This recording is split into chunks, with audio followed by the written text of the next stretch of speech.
You ever feel like someone else is pulling the strings?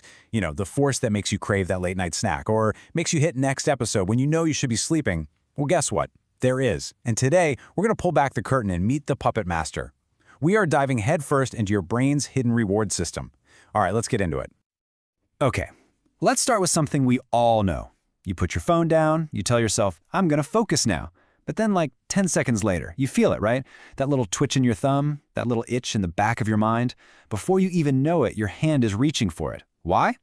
It's got nothing to do with willpower. It's because your brain is on a secret mission. It's hunting for a hit, a tiny jolt of satisfaction. It's chasing al-mukafa, the reward. And that chase, well, that's the secret to pretty much everything we do. So who's the main character in this whole drama? Sometimes it's the hero, sometimes it's the villain, but it's always the star of the show. It's a little chemical I'm sure you've heard of, dopamine. But today, we're not just going to talk about it. Oh no. We are going to follow it. We're going to go on a wild ride, a tour through the highways of your brain to see exactly how this one molecule runs the show. Every story has a starting point, and the story of every single desire you've ever felt, from wanting a cup of coffee to falling in love, it all starts with a spark. A tiny little electrical flash deep down in the most ancient primal part of your brain. This is where it all kicks off. So, say hello to the source of that spark. The ventral tegmental area. Yeah, I know, it's a mouthful. Let's just call it the VTA. Forget the fancy name. Think of it as your brain's motivation factory. It's just sitting there 24/7 watching everything you do, and it's waiting for you to do something it likes. The second you taste that amazing piece of chocolate or get a compliment from a friend, bam, the VTA slams a big red button.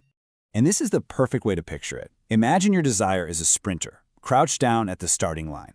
The VTA is the official holding the starting pistol. The moment you accomplish something, even something small, bang, the gun goes off. A powerful message is launched through your brain that basically screams, hey, this is important, pay attention to this. The race is on.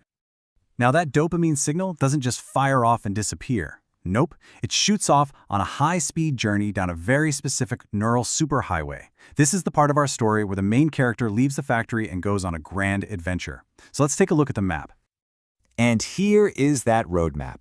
It's basically a 3-stop tour. It all starts in the VTA. Then it travels to the Nucleus accumbens. That's the, ooh, this feels amazing stop. And the final destination is the prefrontal cortex, the brain's CEO, which looks at the whole thing and asks, okay, now what? This right here, this is the epic journey of dopamine. All right, stop number 2 on our little tour is the Nucleus accumbens. You can just call this place the brain's pleasure center. When that wave of dopamine comes crashing in from the VTA, that is the moment of pure satisfaction. You know that feeling when you finally solve a really hard problem or hear your favorite song?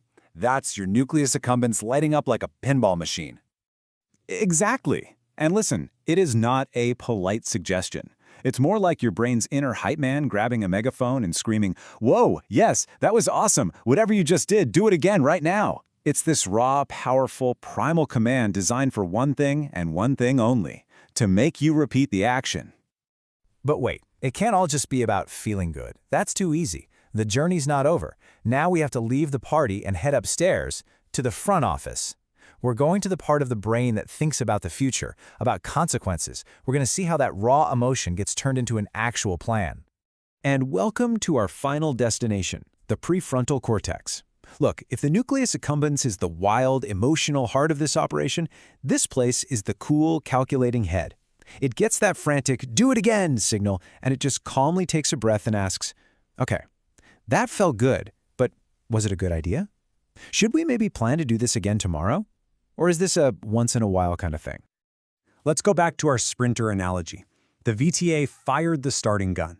The Nucleus accumbens was that incredible feeling of crossing the finish line in first place. So, what's the prefrontal cortex? That's the coach, sitting you down afterwards with a clipboard, analyzing the tape.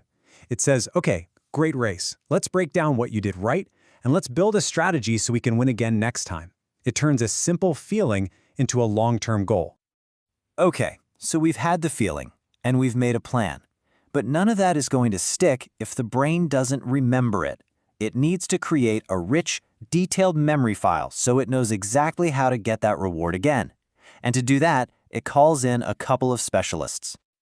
So here's how this dream team works. The hippocampus is like a detective, just taking down the facts. We were at this specific cafe, on this street. We ordered this exact drink. It's the who, what, where. But the amygdala comes in and stamps that file with a giant, glowing 5-star review that says, life-changingly good. It's that emotional stamp that makes the memory so powerful. Without it, it's just a memory of a coffee. With it, it's a craving. So, let's put it all together. We have a spark of motivation, a high-speed journey through the brain, a powerful feeling of pleasure, a logical decision to repeat, and an emotionally supercharged memory of the whole thing. What happens when you run that entire cycle over and over and over again? Well, my friends, you forge one of the most powerful forces in human existence, a habit. Here's how it plays out in real life. Let's say you decide to go for a run. The first time is tough, but you finish, and you get that little rush of accomplishment. That's step 1, action and reward. Your brain immediately connects running with feeling good. That's step 2, reinforcement. The next morning, your brain gives you a little nudge. Hey, remember that good feeling? We could, do that again. That's the craving. You do it a few more times, and soon you don't even think about it. The shoes just go on. That's automation. And this is the perfect way to see it. That dopamine pathway we've been talking about? The first time you do something new, it's like trying to cut a path through a thick jungle. It's hard work, but every single time you repeat it, you walk that path again.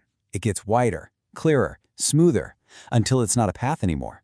It's a 6-lane paved superhighway. The action becomes effortless, automatic. It becomes al-'ada, the habit.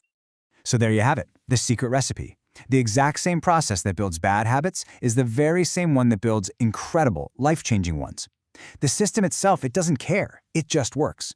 You now have the user's manual for your own motivation. The blueprint is right there in your hands. So the only question is, what are you going to build with it? What new highway are you going to start paving in your brain? Think about it.